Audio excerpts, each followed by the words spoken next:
Chers amis, bonjour. Et ouais, match nul aujourd'hui au Rhein Park à Vaduz. C'est dommage vraiment, surtout que si on compte les poteaux, les pénaltys ratés, on aurait mérité de gagner 3-2. C'est pas comme ça que ça s'est passé. De la malchance un petit peu cet après-midi pour les gars de Ludomania. Bah ouais, forcément. Et c'est toujours difficile de s'imposer à Vaduz. Les gars ont fait ce qu'ils ont pu.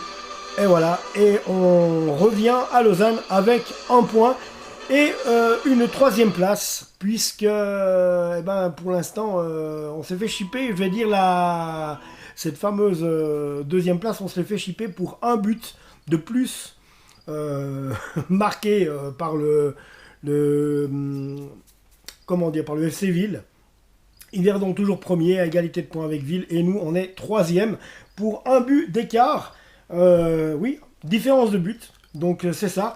On aurait mérité, on aurait mérité quand même de gagner sur cette deuxième mi-temps. Voilà, j'en prends pour preuve, malheureusement, vous allez me dire, mais il a qu'à le marquer. Le penalty de Brighton Labo, qui aurait pu nous faire gagner le match 2-1 également, hein, et ce même Brighton Labo qui va frapper le poteau à un moment donné. Ce qui aurait fait 3-1, mais bon, de l'autre côté, ça aurait fait 3-1. On encaisse un but égalisateur. Malheureusement, il y a une tête liechtensteinoise sur la barre transversale de Castella qui s'était envolée. Il retombe à terre et le ballon revient directement sur la tête d'un liechtensteinois qui était dans les 5 mètres. Boum, il met la tête, il n'y a que ça à faire. On encaisse ce but, c'est un partout. Hormis, en première mi-temps, si on avait été un peu plus créatif, si on avait été un peu plus créatif, si les gars avaient pu se créer un peu plus d'occasions, on aurait pu faire la différence, justement. Et puis il y a ce fameux penalty raté. Quand il l'a raté, là-bas, je me suis dit, j'espère juste qu'on n'aura pas à regretter ce péno. Ben si, on a à le regretter, parce qu'on perd 2 points sur l'histoire. Mais enfin, voilà, ça va pas être facile. Si on pensait tous qu'on allait aller se promener dans cette Challenge League, ça m'en fait tousser. Il fallait pas penser à ça, parce que depuis le début, il y a des signes qui montrent que, voilà, il y a des rebondissements. Hein. Vaduz avait un entraîneur qui n'avait pas la maîtrise de ce qu'il faisait. Vaduz s'est retrouvé avant-dernier. Et puis là, depuis que Martin Stoklas a repris l'équipe, ça va beaucoup mieux du côté de Vaduz. Je pense qu'ils pourront se sauver.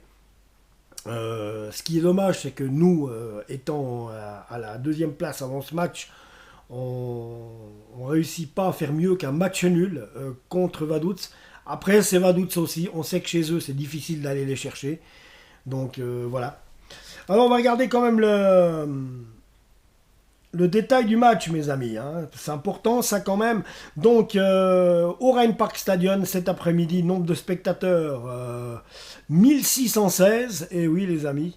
Arbitre Marian Drmic.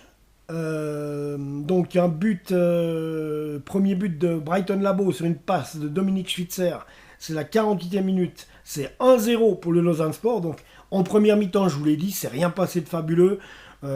Les occasions sont vraiment à se compter sur le bout des doigts, autant du côté des Liechtensteinois que du nôtre.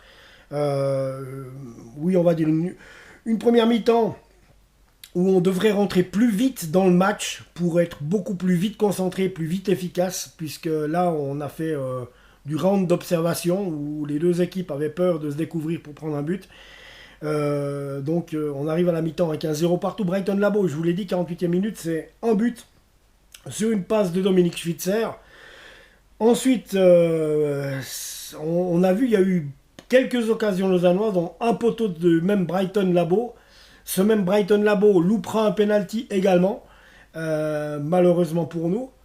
Ensuite, il y a ce but de Arbeni Djemaili à la 87e minute. Vous voyez, on était vraiment pas loin de la fin du match. Et c'est ça qui est vraiment dommage chez nous, c'est qu'on encaisse souvent des buts vers les dernières minutes. 87e, il s'en est fallu de 5-7 minutes près. Et puis, c'était bon. Mais non, on encaisse ce but, donc une tête déviée sur la barre transversale de Castella qui plonge et qui était à terre au moment où la balle revient sur un Liechtensteinois. Personne n'a pu empêcher le Liechtensteinois de marquer. Peut-être que quand il y a des corners, on devrait faire plus attention à prendre chacun un joueur en tout cas et le marquer comme il faut plutôt que d'être tous agglutinés sur les deux mêmes qui sont au centre. Ce qui a malheureusement, bon là aussi c'est un mouvement rapide, un centre, une tête tendue, une barre transversale, un ballon qui rebondit, une défense lausannoise où tous les Lausannois se sont laissés inspirer par le mouvement. Le ballon est revenu, il était là et il n'avait plus qu'à faire ça et voilà. Donc il y a eu un partout, voilà. Et puis on revient quand même avec un point, on va quand même rester positif. On savait qu'on ne pouvait pas gagner tous ces matchs, on le sait. Ça va être dur jusqu'à la fin, je l'ai dit hier dans la dernière vidéo. Le mois de mai qui arrive, attention les vélos, il va être déterminant. Et c'est loin d'être sûr qu'on puisse être champion. Parce que malheureusement on manque de stabilité par moment et de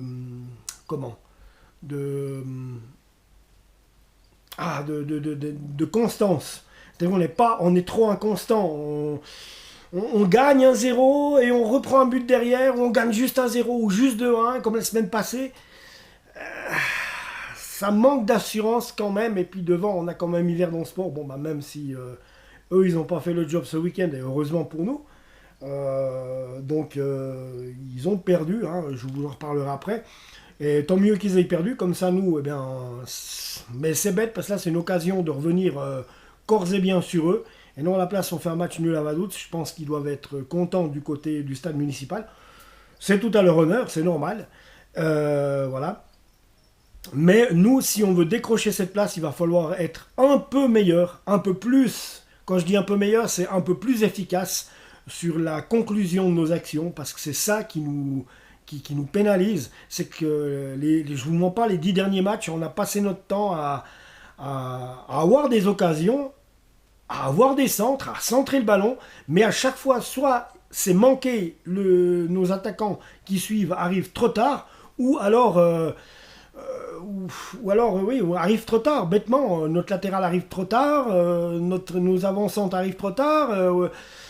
Voilà, il y a qu'on n'est pas assez précis dans les derniers gestes du moment où il y a le centre. Les centres des fois sont très bien, mais à la reprise devant, ça pêche un peu. Donc en ce moment, c'est vrai que ces 3-4 derniers matchs, Brighton Labo est un peu en dessous de ce qu'il nous a eu montré.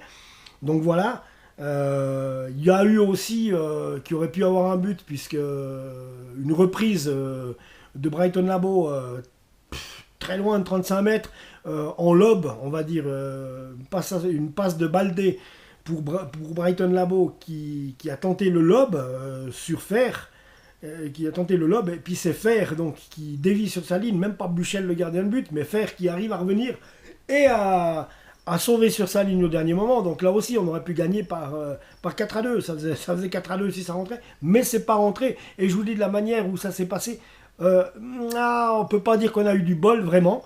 Après, il faut pas s'appuyer sur le bol, il faut continuer à travailler. On est resté dans notre même ADN, j'ai vu, donc efficace, avec de l'envie, avec de la grinta, mais bien souvent à quelques moments du match, si c'est pas en première mi-temps, on a toujours une demi-heure de flottement.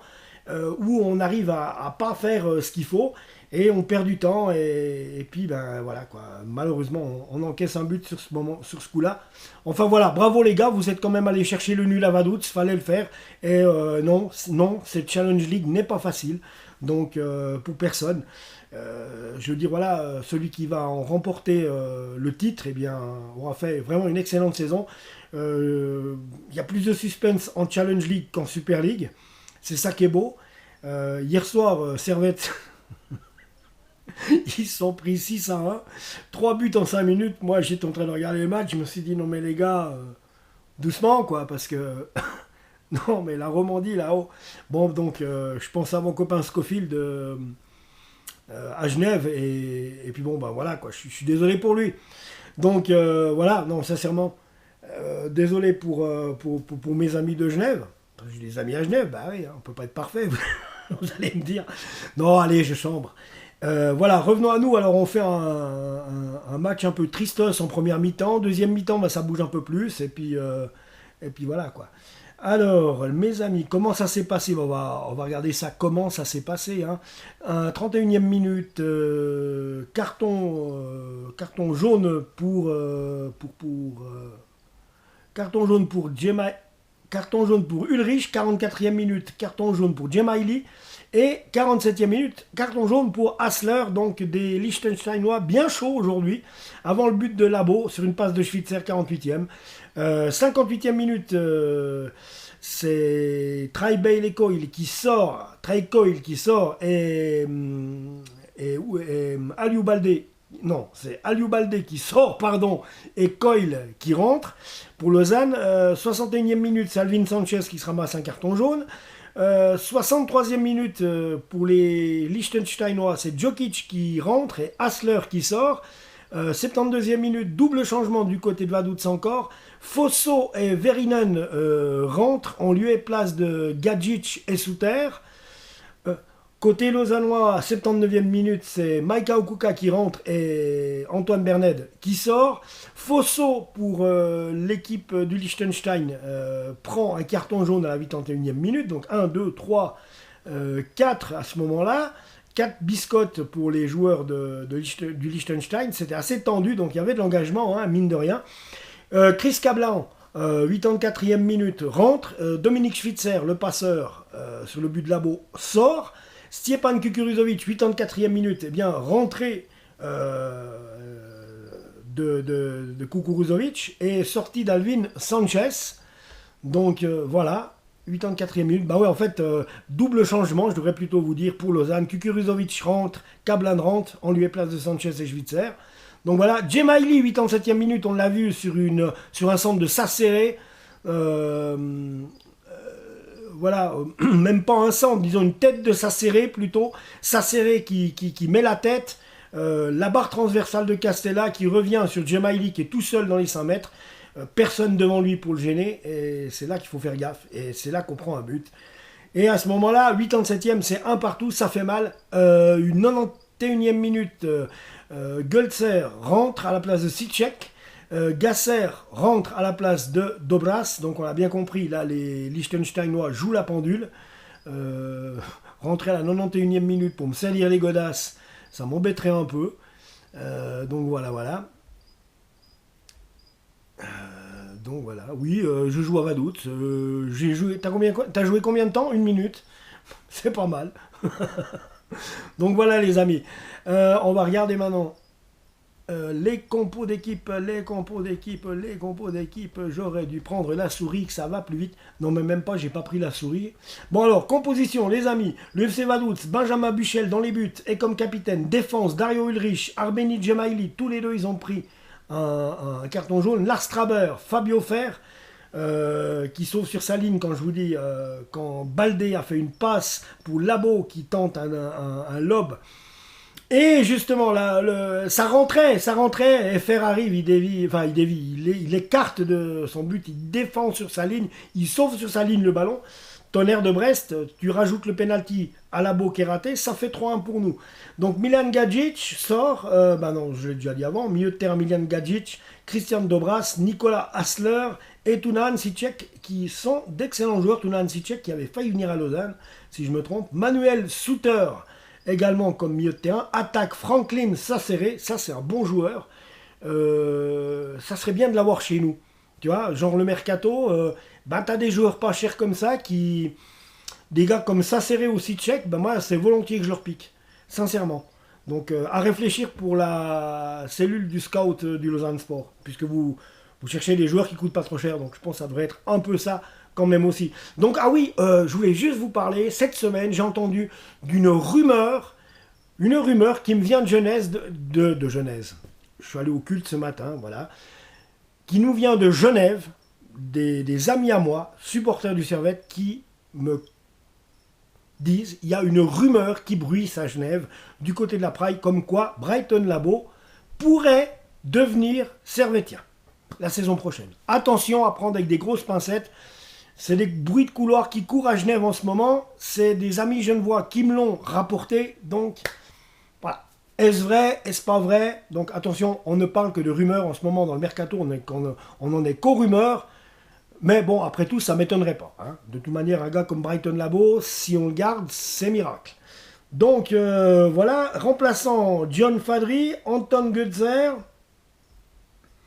Martin Hadzi, Merlin Hadzi, Tim Verinen, Dejan Jokic, Simon Luchinger, Cédric Gasser, Gabriel Isic, Ryan Fosso. Voilà. Et entraîneur Martin Stoklasa, que j'ai croisé sur les terrains il y a bien longtemps dans les années 90. Excellent joueur, un joueur très correct et un bonhomme très sympa. Donc, les statistiques, mes amis. Les stats, oui, bon, vas-y pour les stats. Des buts, je suis sur le site de la SFL, des buts, il y en a eu 1-1, sans blague. Il y a un but pour Lausanne, il y a eu 1-1, il y a eu un but pour Lausanne, un but pour Vaduz. Sérieux? Ah, ça reflète pas le score. Des tirs, 12 pour Vaduz, 11 pour Lausanne. Des buts, 1 pour Vaduz, 1 pour Lausanne. Ben ouais, puisqu'il y a eu 1-1. Des tirs arrêtés, il y en a eu 3 par Castella, 2 par Buchel. Des poteaux, des lattes, il y en a eu 2 pour Lausanne. Non, 1 pour Lausanne. Et non, vous faites faux, les gars. C'est plutôt 2 pour Lausanne et 1 pour Vaduz. La latte de Vaduz qui entraîne le but à la 87e, mais le poteau, il y a eu Brighton Labo qui en a mis un. Et aussi la tête de Simone Grippo. Ah oui, la tête de Simone Grippo qui part sur la barre transversale. Ça, c'était pas mal non plus. Donc tu comptes ça, tu comptes le penalty, le poteau de Labo, le penalty de Labo, notre but, ça fait 4 buts. Voilà, et le lob qui aurait pu finir dedans, et ça faisait 5-1. Mais malheureusement, vous voyez à quel point on n'a pas eu de chance à 4 reprises. Donc, des pas cadrés, hein, 3 pour Vaduz, 4 pour Lausanne. Des tirs bloqués, 3 par Buchel, 3 par Castella. Des tirs manqués, 0 partout. Voilà. Possession de balle, 52% pour Lausanne Sport, donc dominé, pas gagné, la preuve. 52% pour nous, 49% pour Vaduz. Des corners, 7 pour le Lausanne Sport, 11 pour Vaduz. Et ils ont pressé. Hein. Hors-jeu, 0 pour Lausanne, 4 carottes pour Vaduz. Des centres, 23 centres adressés de la part des Lausannois, les amis. Quand je vous dis qu'on fait des belles actions, qu'on arrive à se procurer beaucoup d'actions et de centres, mais que malheureusement, à la finition, on n'y arrive pas sur 23 centres. Malheureusement, il y a